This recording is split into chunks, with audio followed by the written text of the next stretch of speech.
Beta2Boss with Chase Harmer. Growth, scale, success.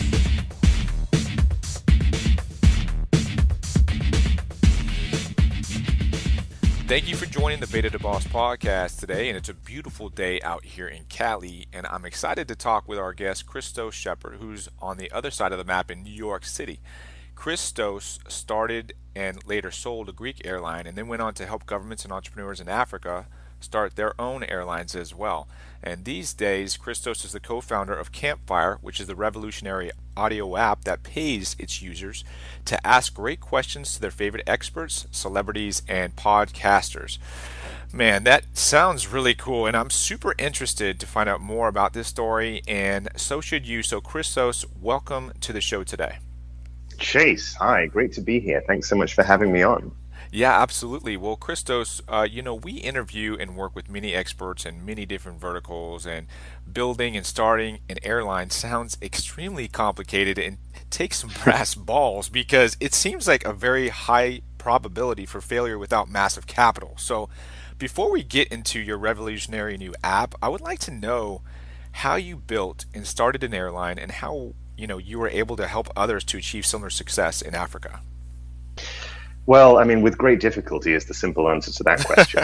I bet. And I know loads of people say this, but the secret to great entrepreneurship is the people that you choose and are able to surround yourself with. People are what make the difference. And, just to give a little bit of context and background, I was really young and naive when I set out to go and start that company. Like you say brass balls, actually, I didn't know what on earth I was getting myself into. You didn't realize you had brass balls until you got there. Something like that, yeah. Right. I was 20. I was like a history major. I knew nothing whatsoever about aviation. I just had this crazy idea born of a holiday in Greece, a vacation in Greece that I took with my Greek girlfriend at the time. I just had this idea, and I was like, let's just go and do it. I did not know what on earth I was getting myself into, and it was only really because I happened to be introduced to the former Director General of the local Civil Aviation Authority, and through him get introduced to all the people that I needed to get introduced to. It was only because of that chance encounter that I was actually ultimately able to get the airline off the ground. It was all just an accident, but a good kind of accident, of course. But besides that, I mean, did you have to have a significant amount of capital to do that as well, or? You do need a significant amount of capital, yes, and we were able to raise several $1 million in capital to get the airline off the ground in the first place from a consortium of different aviation and sort of travel and leisure investors. But again, it was only because of those original introductions that I managed to secure and the people that I was able to recruit that we raised that money. They helped me to put together a compelling financial model, parametric financial model. They made introductions to me in senior finance houses in different parts of Eastern Europe and the Balkans.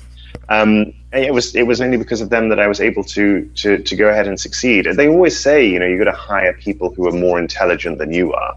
You need to be the stupidest person on the team, and I very much was in that. Still my current company, but yeah. That helps make you successful for sure. But you were a 20-year-old kid, right? I mean, you were a kid, and here you are raising millions of dollars. I mean, that's amazing because, I think a lot of entrepreneurs out there, they feel like they have to raise a lot of money. And I think in a lot of different circumstances, a lot of different verticals, you don't necessarily need a lot of capital to start. Obviously, in an airline, you do. But at 20 years old, to be able to convince people to give you millions of dollars, that's pretty amazing. Take me through raising that capital. I mean, that's just insane. Sure. Well, first of all, I mean, what you just said about, starting lean, I suppose, applies just as much to the airline industry as anywhere else. And to start an airline, you need surprisingly little capital if you play your cards right and make the correct decisions. So, for example, it's a really obvious example, but don't buy a plane. Planes cost, it doesn't matter the size of the plane, it costs millions and millions and millions of dollars to buy an aircraft. Right. Instead, go off and find yourself a nice lease on maybe not a brand new model, like a slightly older aircraft that you can acquire and operate, maybe even wet lease, which is what we call in the airline industry when you get somebody else to not only lease you the aircraft, but also operate it for you. There are ways like that you can achieve significant savings on your initial capital requirement. But the question of how did we actually raise the money? That's a loaded question, right? I mean, I don't need to know all the details, but you're 20 years old. You're raising millions of dollars for an airline business. You got this business plan going, so kind of just walk me through that process. I mean, Well, what you just said reminds me of an old Thomas Edison quote. He was asked, how did you invent a light bulb? He said, I didn't invent a light bulb. I found 99 ways not to make a light bulb. And that's actually what happened. I mean, yes, we raised money, but I didn't mention, you haven't mentioned to your audience, the many dozen meetings I had that ended in failure where I wasn't able to convince somebody to invest. I think actually that the secret to good fundraising and good investing, and this is what happened in my case for sure, is having a great personal rapport with the person who's investing in you. Right. This really makes sense, right? Like if you're operating a shop corner, a store on the shop corner, or I don't know, selling tickets to your concert or whatever you are selling, like it helps to have a good rapport with your customer and vice versa. And I was able, I think, a little bit of wining and dining, a little bit of sort of ingratiation, so to speak, to become actually friends with the person who actually led the consortium of investors in the company. And it was really, honestly, it was as simple as that. And granted, of course, obviously, there was due diligence involved, and we had to have well put together financial statements and documents and like plans for the future. We had a strong business plan. We had letters of intent from future customers and future contractual relationships that we had. So there was documentation there too. But at its heart, that documentation was shown to 50 other people that we also went to try and source investment from. But the one that worked was the one where, as I say, like it was that strong personal connection that I think really tipped the scales and got us the money that we needed. And I think that's true, not just in raising money, but in sales, right? We're a big, huge sales company over here, and you have to make that connection at some point for the merchant, but they're investing in you. Did you replicate the same exact process in Africa, or was it different when you went to the next continent? No, so actually going to Africa was a different story entirely. Generally, what happened was I was working with people who already had money to help them, but didn't have the expertise to help them to start airlines of their own. So I worked predominantly with governments and also with a few rather eccentric entrepreneurs in different parts of the continent to start airlines. I was in Sierra Leone, Nigeria, Rwanda, all sorts of fascinating, very interesting places. It was terrific fun. And if your listeners have ever, sort of thought about dipping their toe into the water of traveling to Africa, there's some beautiful, beautiful places on the continent. It's sadly much overlooked as a vacation hotspot. Where would you recommend to go in Africa if we were to venture out there? Well, I think most people think of South Africa because it's accessible and it kind of, looks and feels a little bit like countries with which we're all familiar, but it has the kind of the landscapes and the velds and the Kruger National Park's a terrific place to take a safari. But for somewhere a little bit more off the beaten track, I think Ghana is just a stunning country with a great variety of natural scenery, history. It's a lovely place, wonderful, and very friendly, warm people too. Well, the airline business took you to other places, but then it's taken you to where you are today, which is Campfire, right? And which is your main business today, and it's a revolutionary concept. I mean, obviously, there's no one else doing it. And I think in business in general, you really have to be unique in the marketplace, and obviously, this is very unique because it's completely different than everything else that's out there. So how did you come up with Campfire? That's a great question. I can give you am I allowed to swear on this podcast? I have no idea. Absolutely. Sure. I can say, I can give you the bullshit story, but I'll save the bullshit story for, when we make it big and I'm Mark Zuckerberg and I'll, sure. But what actually happened was that we saw a business with a very similar model to the Campfire model take off and grow like wildfire in China last year. And you spoke, Chase, just a second ago about, my background in Africa. Well, my co-founder at Campfire probably has an even more exciting backstory than I have. He used to run a business in North Korea, of all places. And so he and I, when we crossed paths, isn't it illegal to run a business in North Korea? Well, it is now. It is now. Okay. Not because of anything he did. Not because of anything he did, I hasten to add. He and I took a trip to North Korea a couple of years ago, and it was God. Well, you're lucky you came back. Yeah. It's actually a very sad place to be. There's a lot of people there living in, as you might expect, actually living in penury. A lot of people, I think, in the West misunderstand. Although, well, I don't know. I don't want to get off on too much of a tangent, but actually, you find that because of the fact that life is so hard in North Korea, a lot of the people there. You see this a lot in Africa as well, by the way.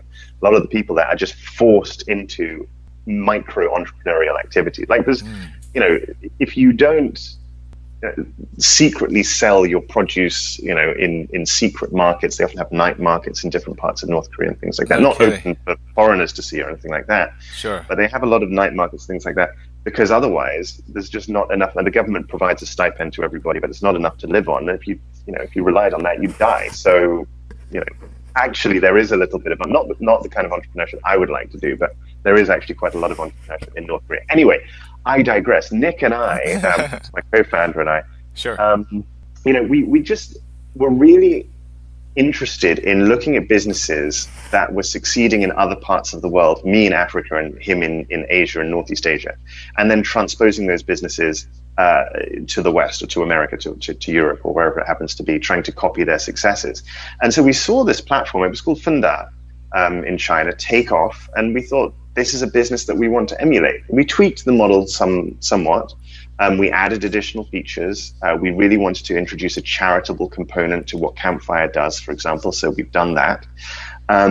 But fundamentally, the idea came because we wanted to exploit that cultural arbitrage. We saw an opportunity. We decided to replicate it, in our home markets. Sure. So how exactly does Campfire work, and why does the concept make sense? Great question. Well, Campfire is a mobile app for iOS. Android is coming soon. And it's an audio-based platform where you can ask your burning questions to your favorite experts or celebrities or podcasters. And those people then respond to you directly with personalized audio messages.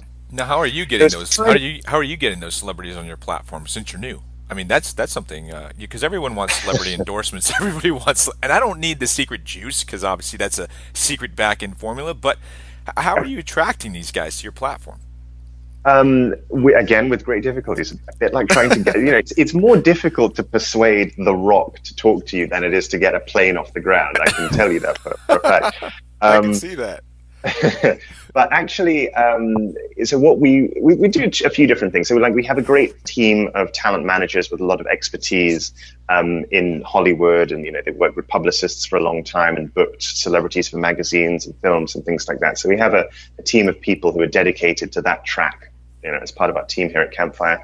In addition, we also managed to, I can't name him, but we also managed to attract a very senior Hollywood media mogul to come on board and partner with us here at Campfire. And so, he has been helping us to, onboard very prominent names, prominent people. We're doing some beta testing, or beta testing, as you guys call it, with some of those prominent people at the moment. So we hope to onboard them probably before the end of this month, September. And then we also use a few influencer marketing platforms. It's very interesting. You see what's happening on social media nowadays, and the way in which young people are no longer susceptible to traditional means of advertising. So advertisers have to be a little bit more adept about where they showcase their products. Instagram, Snapchat, and Musical.ly are now the places for big brands to go and sell their wares. And in turn, then, a whole cottage industry of influencer marketing channels has grown up, influencer marketing companies that basically coordinate relationships between social media influencers and brands. This has just exploded in the course of the last couple of years. So we work with a few of those companies to help introduce ourselves and our concept to new audiences. And that's been quite successful for us so far, particularly in the last couple of days. A lot of hard work, but...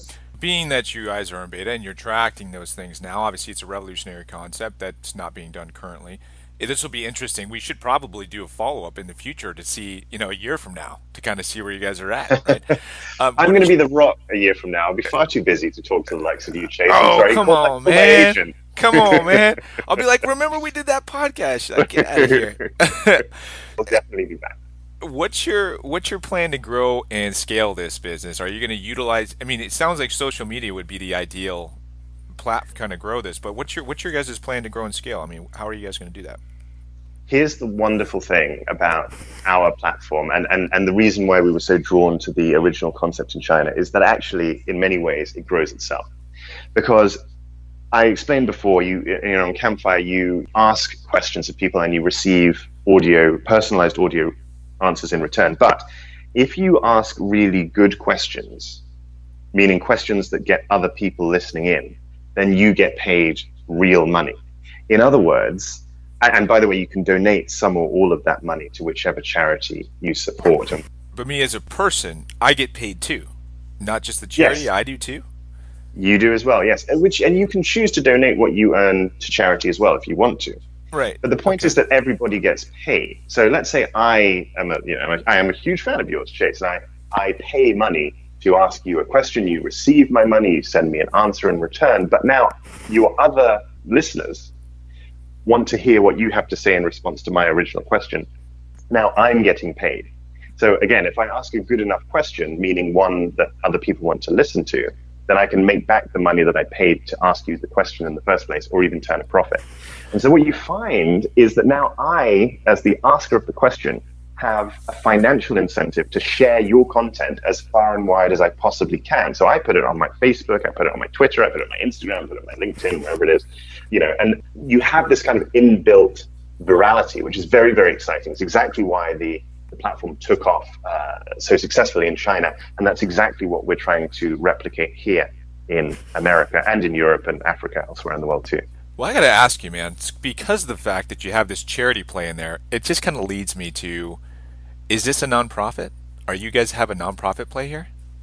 Great question. No, we're not a nonprofit. I mean, you're for profit, but because of the fact you're giving out to the charities, right? So explain that situation.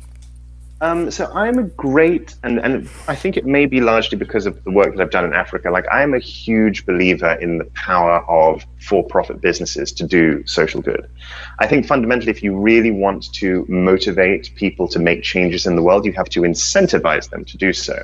And that usually means paying them, to be honest. So, you know, you see this like, it's a motivating factor in so many things that we already do in life. For example, I don't know if you have this in California, but, you know, like you pay for a plastic bag, you have to pay to. Yeah. So there's sort of like, that's the stick, right? There's also carrots, like there's bottle recycling schemes, like, you know, return your glass bottle and we'll give you 5 cents. Like these things are actually targeted at solving bigger environmental problems, but actually they are rewarding you personally for achieving those wider, you know, positive externalities. And so it's the same thing here. Yeah, we're a for-profit company, absolutely. But, you know, by being for pay, we can also be for good. And that's kind of what we're hoping to achieve. Yeah, well, obviously having the money play there will make it more attractive, obviously, to a lot of people that are looking to get involved, because everyone's looking to make that side hustle. And, you know, the side hustle, this is kind of like a side hustle for people, or it could become. I mean, what kind of money could somebody make on your platform? It's a really good question. You can, in theory, it's uncapped. I will tell you one outlier example, something that we saw in China. And this is actually how I heard. This is the first time I ever heard about the platform in China, was this story. Somebody in China paid $750 to ask the son of China's richest man a question. And the question was, how do you know that somebody loves you for who you are and not for your money? And this guy, the son of China's richest man, decided to respond with an audio message, just as I described before. Yeah. So many people listened to that answer that even though the guy who asked the question, spent $750 to ask it, he ended up walking away with $16,000. Because so many people wanted to know the answer. So how many people did that take to earn 16 grand? That's a good question. I can't remember the number. We have different royalty payer mechanisms. Sure. That's actually more generous to our subscribers than the Chinese platform did. So but, you know, it was probably in the tens of thousands, I guess. Yeah. It had to be, right? Because you're probably making like 20 or $30 a question or whatever, something like that. Okay. Well, you know, it kind of brings me to, you know, my next record. I'll circle back around here because you started Campfire because you wanted the social good, and you have all these great agendas behind your concept. So going back around to your background, born in Jamaica, you know, you were given a Greek name, raised in London, and you also fronted a TV show. There's so many things that brought you before airlines that we didn't talk about, like, and the whole fronting the TV show. I'm curious about that. Kind of give me a little bit of your background to this, where you're at now. Gosh, well, I mean, my life has been, and thank you for the question, because actually it's left me a bit speechless. I don't really know how to answer it. My life, I honestly think, has been one long series of very fortunate accidents. I was born to two phenomenal parents whom I love and adore. Sadly, I don't get to see them very much these days because I'm in the US. They still live back home in the UK, who introduced me to everything. Like I saw the world. I learned things. I read books that just amazing books that just opened my eyes and perspectives to the world. I ate strange and exotic foods, and I was always, I guess, brought up to be very curious, I think, about the world around me. Like I would always try and find out more about what was going on with my friends and in the news and in politics, and I'd read history books and things like that. I was a very nerdy kid. The girls never went anywhere near me, sadly, but still don't, of course. Not even my wife. She's rolls over when I try and cuddle her in bed. But I think it was probably down to my upbringing, that it led me to pursue, it led me to pursue things or pursue opportunities that opened up more opportunities, I guess. You have to put yourself in the way of opportunity. Opportunity doesn't come knocking at your door, very rarely. It certainly hasn't with me. But if you can go out and find it, you can put yourself in those situations where opportunity is likely to just arise around you. And granted, I was born I was very fortunate. Like I had a very comfortable upbringing, never had any want of food or money or anything like that. So I'm very aware and humbled by the opportunities that I've been given. But I still maintain that, everybody, almost everybody, most people at least in the world, can at least go and put themselves in the path of opportunities, and they'll find that those opportunities come. So, I did an interview a few days ago, actually, and it was really about kind of finding your why. And because of the fact that you were in the airline business at a young age, and that why might have been different than this why. Why? What is your why? Why do you do what you do? Well, I started an airline because I wanted to have sex with hot Greek women. So, there you go. Yeah, baby. That's everyone's dream. It didn't really work, I hasten to add. But oh, man. But why do I do what I do now? Gosh.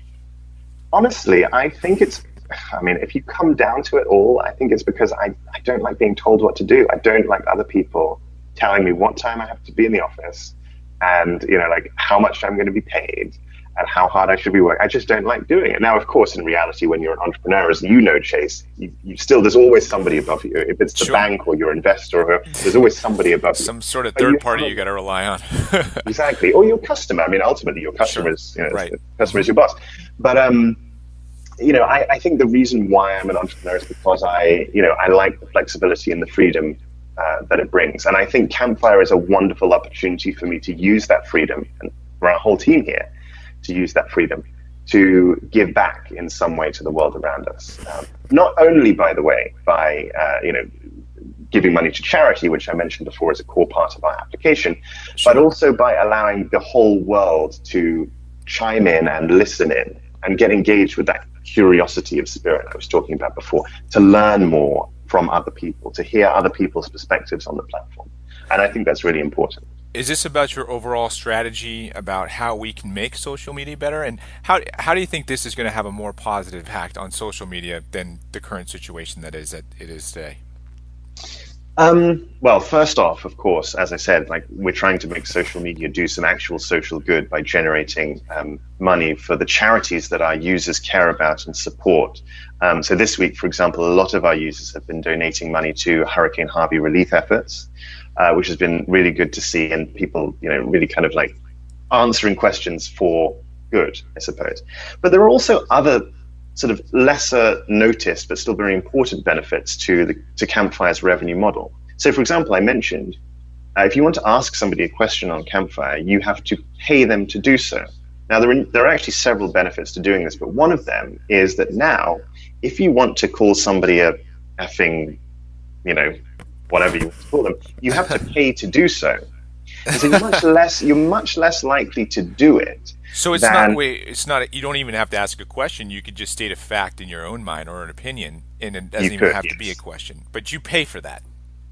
But you would pay for it, exactly. Gotcha. Now and by the way, the amount that you pay is the amount that the the fee that the person you're asking sets. So if, for example, I ask you a question, Chase, I pay whatever fee you are charging. You can choose your own. Oh, gotcha. But Okay, the thing is, as I said, like, if you go on well, maybe not so much Facebook, but Twitter or one of these other platforms, it's free, and therefore it's a free for all. Anybody can chime in, anybody can say whatever inane thought is going through their head at that particular time, particularly if they're sitting in the Oval Office. right. Yeah. But you can't actually communicate. I can't go and communicate directly with Trump and say, hey, you whatever. Why'd you do that? Or, hey, this was awesome, depending on if you're Republican or Democrat, right? So you got that, but you can't do that on Twitter. You can't do that on the social medias right now. So that obviously makes you guys unique as well.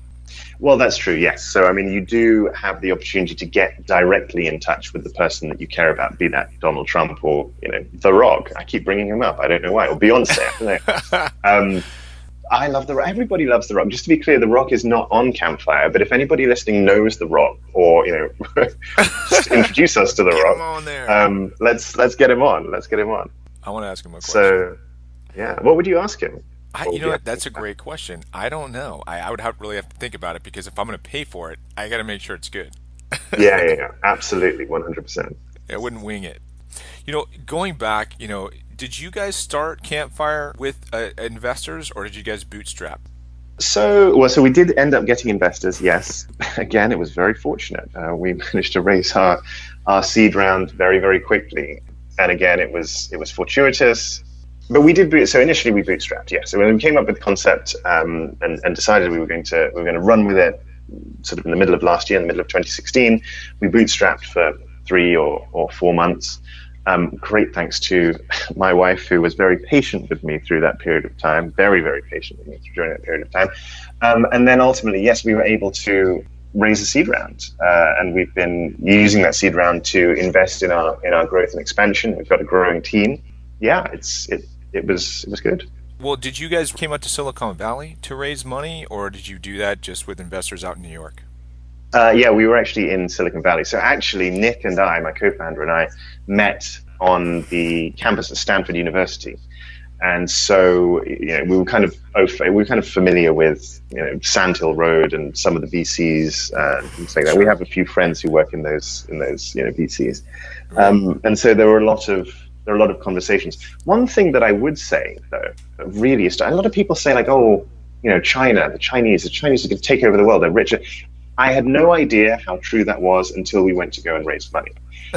Nick and I wandered up and down Sand Hill Road for 5 or 6 days, speaking to a string of marquee American VCs, all the famous American VCs, and all of them would say to us, well, like, we need to see product market fit. You need to keep bootstrapping for another 6 months. Let me tell you about your business. This sort of patronizing kind of really irritating. I just met you half an hour ago. How do you know more about my business than I do? I didn't. That's true. Yeah. But they would do it anyway. On the 5th or 6th day, we walked into the offices of a Chinese venture capital fund that has an office in the Bay Area. And within half an hour, they gave us a term sheet. The Chinese move at an astonishing rate, and they are prepared to, I don't know if it's part of their culture or whatever, but they're prepared to place bets on entrepreneurs in a way that I don't think American, talk less of European or South American firms do. And I think, for aspiring entrepreneurs here in the US who are interested in raising money, I would certainly consider looking into opportunities presented to you by Chinese investors or at least Asian investors. If that means having Chinese people as part of your team, if that means exploring China as a market, or not necessarily China but other parts of Asia as a market for your products or for the services that you're trying to develop, then so be it. Because I think that what is going on in that part of the world, not to flog a dead horse, because I know that everybody's been talking about China now for 10 years, but it's just phenomenal, and it's phenomenal in a way that I don't think many people in the West understand. So yeah. Well, so you walked up and down the street, Sand Hill Road, and you got a lot of rejections. You got this Asian company. Was that the company that ended up funding you guys? Yes. Okay. So they definitely got you the money. Now, what was the difference between all these firms that rejected you and this one? Was it they were just willing to take a bet or a risk on you, or was it that there was a number that they liked that made sense to them that made that deal happen? I mean, and I'm just saying this for entrepreneurs that are looking to raise capital, right? If you're looking to raise capital in your business, because some of these guys said, hey, you know what, you got to continue to bootstrap, and these guys said, hey, listen, we're ready to take a risk. What was the difference between that? Was it your financials? Was it just you? What was that? What was the difference there? I think it was a simple answer to your question. I think it was that they were willing to take a risk. They really, they're bigger risk takers. And I think actually venture capitalists American venture capitalists in Silicon Valley nowadays are more like private equity companies. They invest, much higher up the scale. And so there's not really that much money available for the young, thrusting, bootstrapping startups. It's harder for them to raise capital. Sure. But especially I would say that here. Absolutely. Especially out here, because you got the Facebooks of the world and the Googles of the world, and even not even just raising money, but grabbing talent out here is tough. That is true. That is 100% true. In fact, I know a bunch of people who've left. Entrepreneurs who've left Silicon Valley with their businesses and taken them to places like Arizona, Colorado, where there are not only tax breaks but a deeper access to talent. Fewer overheads because you don't have to pay, $5,000 to rent an apartment for a month. It's crazy what's going on. Rent here, office rent, the actual talent here, because the pay scales here are tilted, obviously, and as well. So it's tougher for sure. But continue on with what you're saying. I didn't mean to interrupt there. No. It's I could talk about this for hours. We bore the audience, of course, but we could maybe after this we can go and grab a drink. What was I saying? The Chinese. I think I was talking about I think so. I was talking about what made them invest. I think VCs always say that VCs look at three different things. They look at team risk, they look at market risk, and they look at execution risk. So those are the three things that you as an entrepreneur really need to mitigate as far as you possibly can. Those three risks in order. What is the most important out of those three? They're all equally. I would say they're all equally important, but you can mitigate them in different ways. The team risk, I think, Nick and I had down. We had already managed to attract a great team of people to support us, and we have some half decent track records. So I think that reassured the investors for sure. The team risk was probably mitigated. The execution risk, in our case, because we're a technology company and we own and operate a mobile phone app, was basically the answer to the question is can you actually build this app? Is this technology complicated? Is it likely to fail? And of course, it's not that complicated. Ultimately, it's an app. I mean, many people have apps, so it's not that hard. So the real question that we had to solve was the question of market risk. Will the market buy the product? Will you be able to sell it? Is there an appetite in the market for the product? And a lot of people in Silicon Valley are interested in TAM, total addressable market. But neglect the fact that, of course, some of the biggest companies in the world had a TAM of 0 when they launched, and they created the TAM themselves. Like when you think about Facebook, when Facebook launched, what was the TAM for Facebook?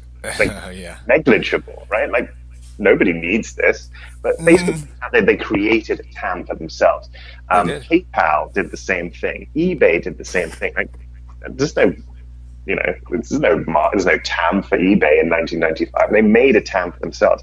And I think Chinese investors, particularly the ones who invested in us, were more open to seeing how big the market could become in the future than were their American counterparts on Sand Hill Road. And of course, to be fair to the Chinese investors, they'd also seen the example of the Chinese application, Funda, which I mentioned before.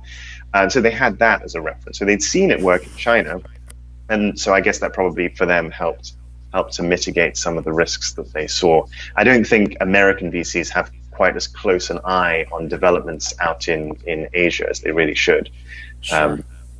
I'm actually now learning Chinese. My co-founder is an American-born Chinese who actually learned the Chinese language from scratch himself. I think he started at the age of 16 or 17. I'm like 16 or 17 years behind him, but I just started, and it's amazing that just learning little bits of the language and being able to understand what people are saying in China on Chinese in chat rooms and on messaging boards and things like that. Just finding out what technologies people are discussing is so eye-opening. They're doing stuff that we haven't even dreamed of yet here in America. And a lot of the things that we think of as cutting edge in America are already old hat. It's already done. Yeah, exactly.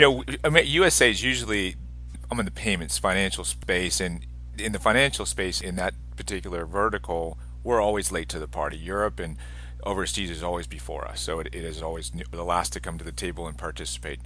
Yeah, but you guys are changing that, right? So of course, be certified is for sure cutting edge, baby. That's what we do. Just to go back and revert 1 second, when you guys got that money from this Asian company, do you think that having an Asian partner, think that played a part in that at all? Oh, absolutely, definitely, absolutely. I don't think I could have done it myself. For sure. Okay. And that's why I say, if what it ultimately takes to get funding is to team up with a Chinese partner, and this is by no means the reason why I team Nick. Just Nick, if you're listening, I love it. It helps, right? It helps. Yeah, exactly. So to end with this, we have a lot of things that we've discussed here, but since you've done so much, you've raised capital for the companies that you have been able to cultivate and grow. Is there a secret sauce to raising capital? And is there kind of a process that Dabson put together a phenomenal business plan? Is there a certain financing that they have to have in the bank as well that could complement that? Yeah, I think a business plan in hand, and specifically the business plan needs to cover those three things. That's what a business plan is. I think a lot of people mistake, a business plan. Oh my God, I have to write 100 pages and hire somebody to come up with pretty graphics for me or whatever it is. It's not. In fact, the best business plan is the kind of business plan you can describe verbally to somebody in 5 minutes or less. Of course, you have your elevator pitch and things like that, but fundamentally, your business plan should be something that you can communicate across a conference table really simply and really easily. And it needs to address those three things. How am I mitigating the team risk? How am I mitigating the market risk? And how am I mitigating the execution risk? And granted, yes, I would also, if I was an investor, want to see, what's your expectations of future revenue growth, user numbers, whatever your metric is. Yes. But that's all you really need. I think, as I said before, it very much helps to have a good rapport with the investors that you're seeking to raise money from. And above all else, I think it's important to remember that when you go and raise money, first thing to remember is raising money is not the end. It's not even the beginning of the end. It's maybe the end of the beginning, but it's not the beginning of the end. It's just the start. You've raised money. Now there's a whole host of new problems that have suddenly arisen for you. So do not think that when you raise your $1 million, your $5 million, your $10 million, whatever it is, that now, everything's fine, I can relax. Partly because those investors are going to be on your back trying to find out how well you're doing with their investment. Anyway. For sure. Well, there's been a lot that we've covered here, Christos, and amazing stuff. And there's a lot for entrepreneurs to grab onto here, especially guys that are looking to start a business, kind of follow in your footsteps. And I'm marking this date, September 8th, 2018. We're going to do a follow-up, and we're going to see what happens in a year from now. Where is Campfire? What's Campfire doing? I'm actually excited to have that conversation and see what you guys have done. And I wish you guys the best of luck. Is there anything that you want to leave the entrepreneurs with before you X off here, or anything that you'd like to say about Campfire to get people motivated to go over there? Well, of course, I'd love everybody who's listening to get onto their iPhones and go to get.campfire.fm, where they can download Campfire. They can have conversations with. I hope, Chase, you'll be one of them. Have conversations with people like 100%. Chase. Throw questions my way. I'm very happy to answer them. I'll respond to you with personal audio messages, which you in turn can make money from when other people listen. And we can all do some good for charity. So it's get.campfire.fm, and can't wait to hear everybody's story. Thank you so much. Christos, it's been a pleasure. I look forward to next year at this same time, same bat channel, and wish you the best of luck. Thank you so much, Chase. I look forward to next year. See you soon. Talk to you soon, Christos. Bye-bye. Thank you for listening to the Beta2Boss Podcast. For resources or to leave feedback, visit www.beta2boss.com or www.paycertified.com. If you haven't yet, you can subscribe on iTunes so you don't miss any future episodes. Remember to dream big and act on your dreams.